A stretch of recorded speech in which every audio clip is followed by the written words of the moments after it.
Oba, canal Dicionário Música. Vamos pensar um pouco a letra da música Feira Moderna do Beto Guedes? Então, Feira Moderna. Tua cor é o que eles olham, velha chaga. Teu sorriso é o que eles temem, medo, medo. Feira Moderna, o convite sensual. Ó telefonista, se a palavra já morreu, meu coração é novo e eu nem li o jornal. Nesta caverna o convite é sempre igual. Ó telefonista, se a distância já morreu, independência ou morte, descansa em berço forte, a paz na terra. Amém. Ya é uma bela letra do álbum Amor de Índio, do meu grande amigo Beto Guedes.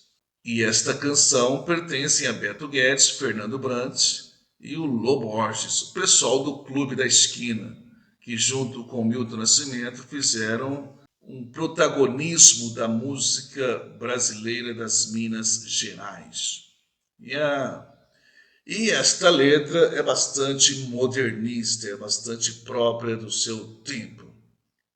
Vamos pensar um pouco a historinha que tem nela.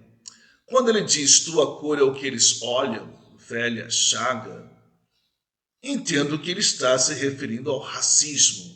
O racismo é uma velha chaga, é uma velha ferida. Tua cor é o que eles olham.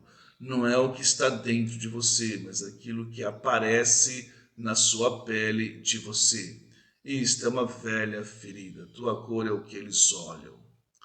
Teu sorriso é o que eles temem. Eles têm medo do seu sorriso. Ora, aqui já é mais complicado. Existe uma distância entre os signos nesta canção, nesta letra, e essa distância entre os signos acaba complicando um pouco a compreensão daquilo que está escrito aqui nesta letra. Mas vamos entender o seguinte: primeiro, que os escravos comprados em feiras antigas, que dá origem a esse racismo bastante forte que está no primeiro verso, são feiras da antiguidade, são feiras antigas que se contrapõem a esta feira moderna, que é o título desta canção. Então, se é feira moderna, implica que existe uma feira não moderna, uma feira do passado. Nessa feira do passado, vendiam-se escravos. E os escravos eram vistos como animais, porque até mesmo a igreja dizia que os negros não tinham alma. E se os negros não tinham alma, eles poderiam ser usados como qualquer animal. E quando você compra um animal ou compra um cavalo, você olha os dentes para saber se o cavalo é saudável. E quando se compravam os negros, também olhavam os dentes para saber se o negro tinha saúde para trabalhar. Claro, porque o negro era comprado para trabalhar. Se ele não tivesse saúde, ele valia nada. E como eles olhavam os dentes como se fossem animais. E era necessário olhar os dentes porque o negro chegava da África magro, porque quase não comiam na viagem. E apanhavam o tempo todo durante a viagem. Chegavam assim bastante maltratados. Quando chegavam, por exemplo, lá no começo, lá na Bahia, chegavam bastante maltratados. Então, como você saberia se ele realmente, porque ele estava magro, estava abatido, cabisbaixo, como você ia saber se ele realmente tinha condições de trabalho? Pelos dentes. Yeah. Então, vamos lá, você está comprando um animal, você olha os dentes. Então, o teu sorriso é o que eles... Mas por que eles temeriam um sorriso? Por quê? Se um animal sorrir para você, você vai se assustar. Você vai achar que tem alguém dentro do animal. Se um urso olhar para você, se uma cobra olhar para você, começar a rir, você vai levar um susto bastante grande. E como o negro era convictamente tido como um animal pelos senhores e pelas sinhazinhas, se o negro sorrisse, rapaz, esse tem um fantasma dentro dele. Porque se ele sorrir, vai parecer gente. E vai cair por terra toda a tese convicta de que ele não tem alma.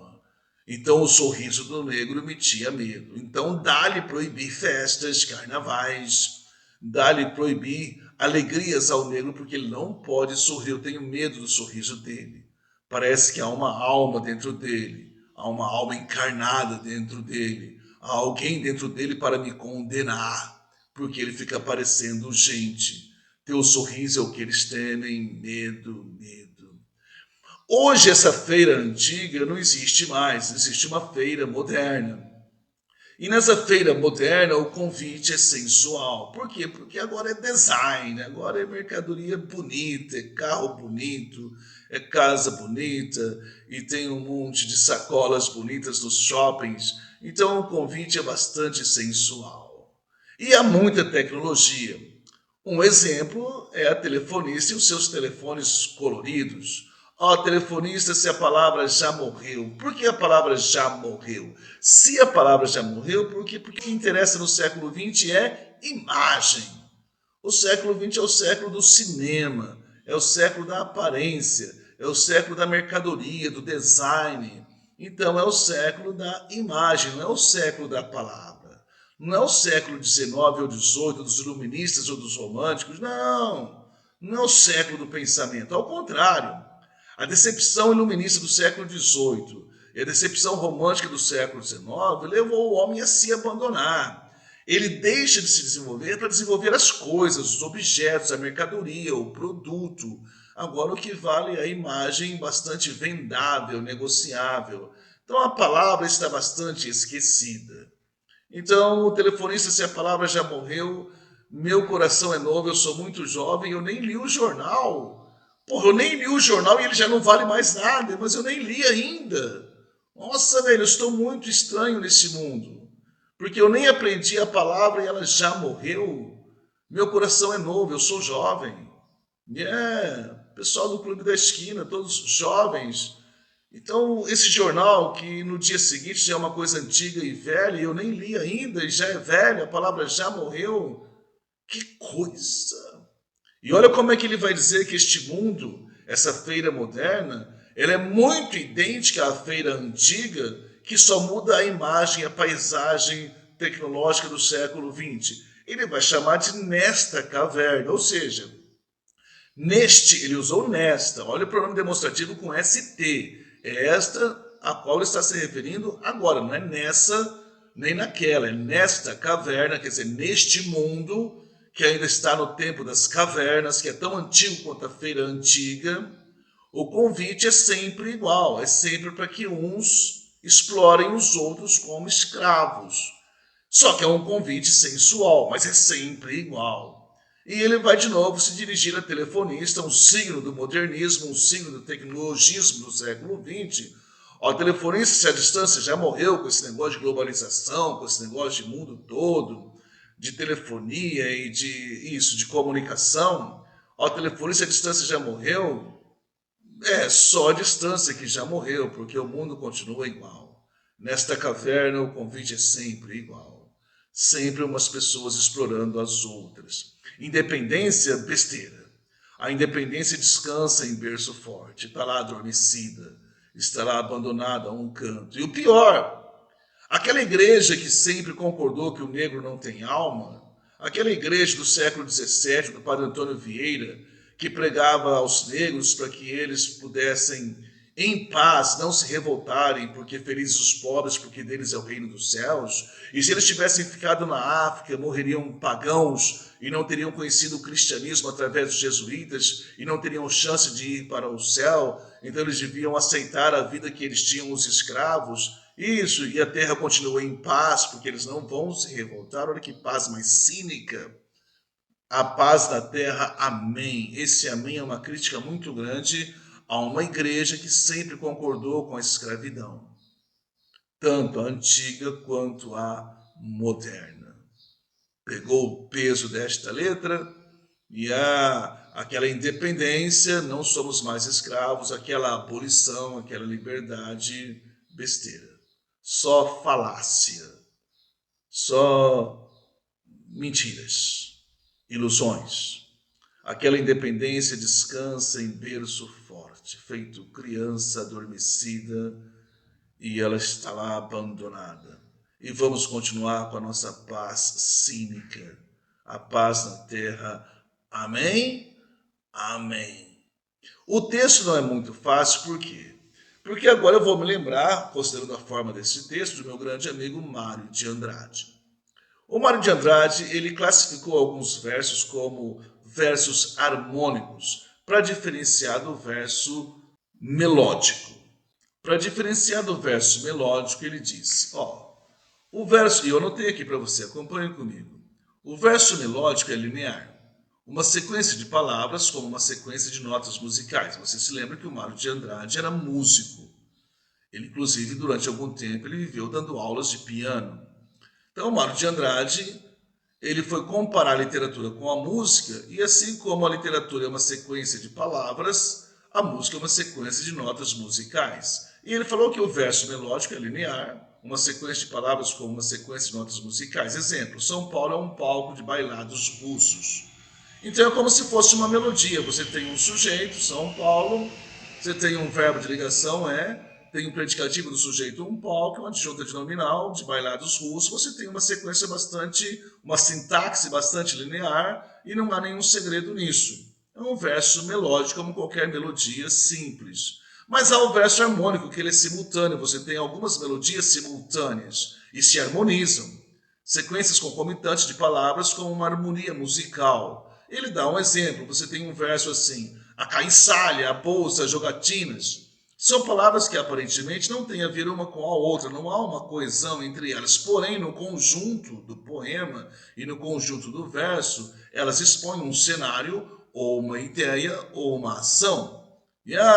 Então é comparado ao verso harmônico. Não há aquela sintaxe linear, mas elas formam um sentido conjuntamente.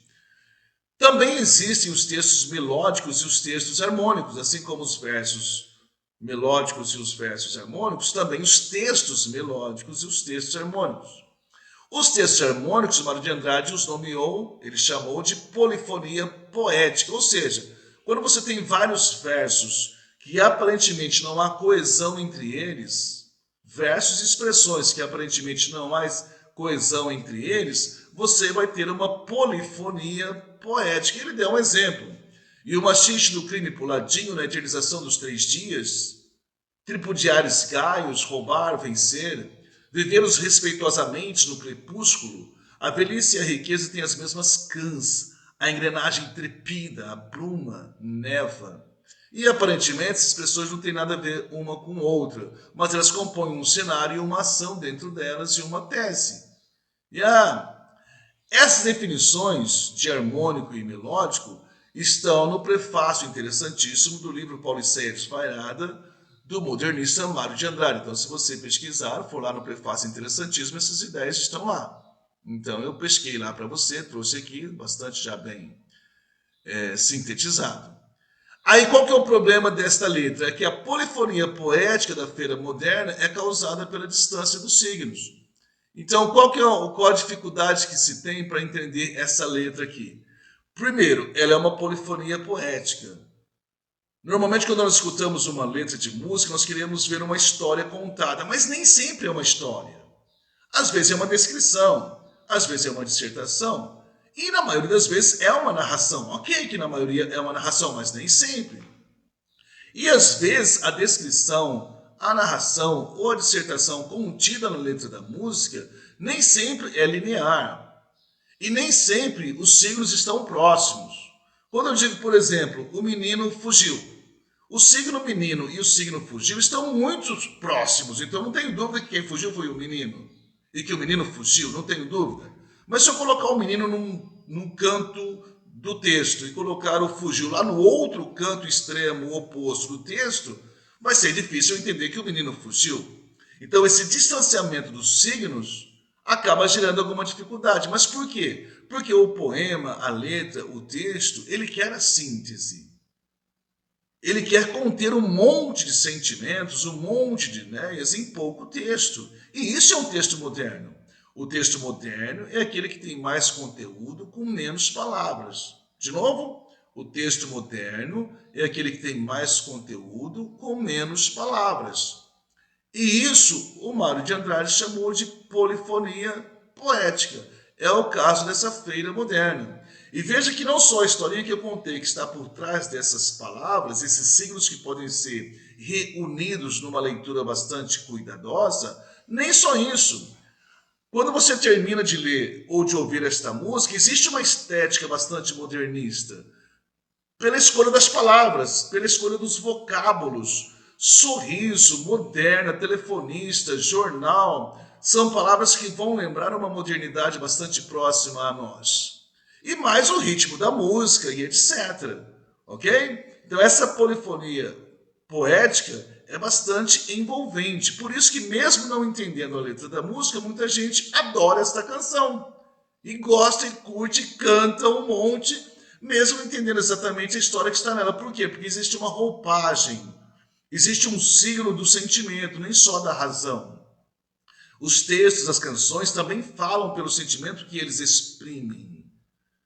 Não só por aquilo que ele pode ser visto racionalmente, mas também pelo sentimento que eles provocam em nós. Às vezes só pela imagem. Quando você vê ó telefonista, te dá um sentimento, te dá uma sensação. E você junta telefonista, meu coração é novo, a expressão meu coração é novo, ela é bastante comovente, ela é gostosa, meu coração é novo. E eu nem li o jornal, nossa, eu tenho muita coisa para ver ainda, para ler, para fazer, para entender desta minha vida toda. Então são um monte de signos gostosos de ler e que fazem a música ser gostosa, mesmo que você não a apanhe racionalmente. Ok? Ah, que legal, que bom conversar com vocês sobre essa música que eu gosto muito, que é um dos grandes signos do Clube da Esquina, daquelas Minas Gerais que trouxe para nós uma riqueza bastante grande, a música popular brasileira. Um grande abraço, até a próxima canção. Oba!